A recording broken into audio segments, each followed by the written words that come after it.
Hey kids, Alan here, coming to you from my Nerdery. Today I want to talk a little bit about leadership and some heroism. On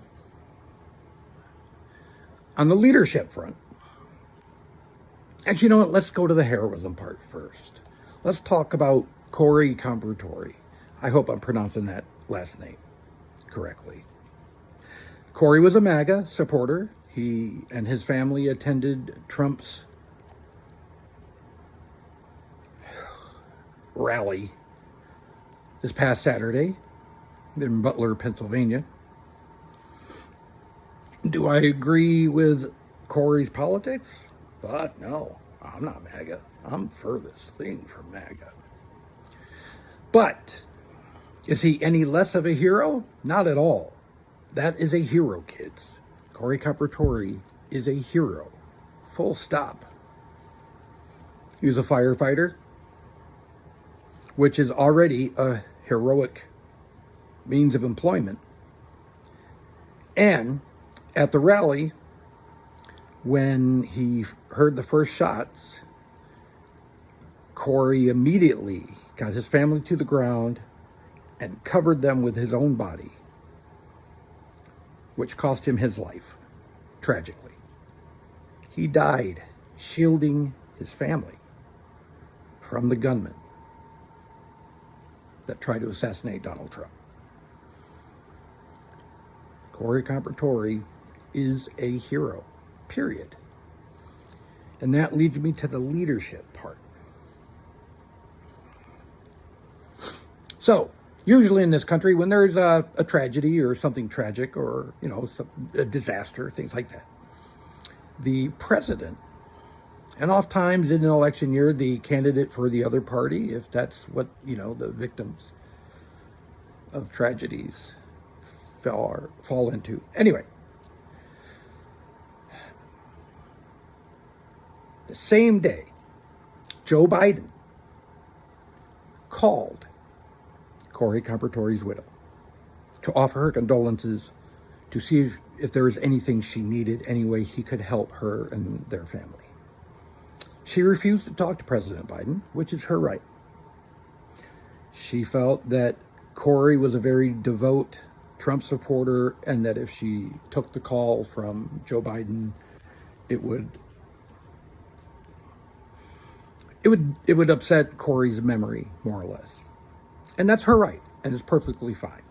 Because the bottom line is Joe Biden reached out to that family immediately. He also reached out to the family of the people that were wounded at the rally, including Trump. That's leadership. That's trying to unite us under bad circumstances.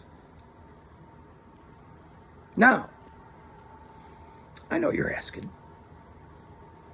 in the 4 days since the attempted assassination, what has Cheeto Bandito been doing? Well, for one thing, he has not been calling Corey's widow. 4 days after the shooting, the man lost his life, his actual fucking life, at your rally.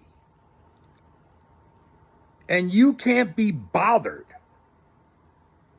to call his widow, see if she's okay, see if she needs anything. Fuck you, dude. It's been 4 days. And by the way, in that 4 days' time, he managed to get in a couple rounds of golf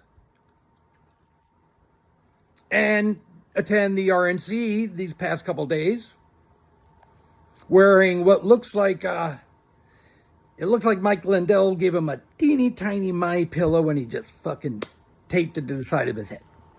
But I digress on that. He has also not reached out to any of the wounded folks that were hit but not killed at the rally. Has yet to reach out to them because he's not a leader. Except in the sense that he's a cult leader, because MAGA is a deranged cult that is now starting to eat itself. Thomas Crooks, the shooter on Saturday, was full on MAGA. He was part of some really far-right extremist Second Amendment groups. There were almost 24 registered weapons in his house. There were Trump signs in his house.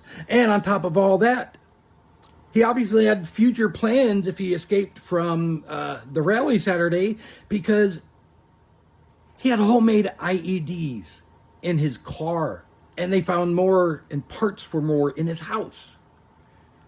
IEDs, improvised explosive devices. You plant them, so people or vehicles going by or over them explode. Heroism, leadership, lack of leadership. From the burnt orange, human stain, melting circus peanut, rapist, racist, con man, convicted felon, Trump is a coward and a useless piece of shit. If he's still your guy, shame on you. All right, till next time. You leave comments. Talk to you soon.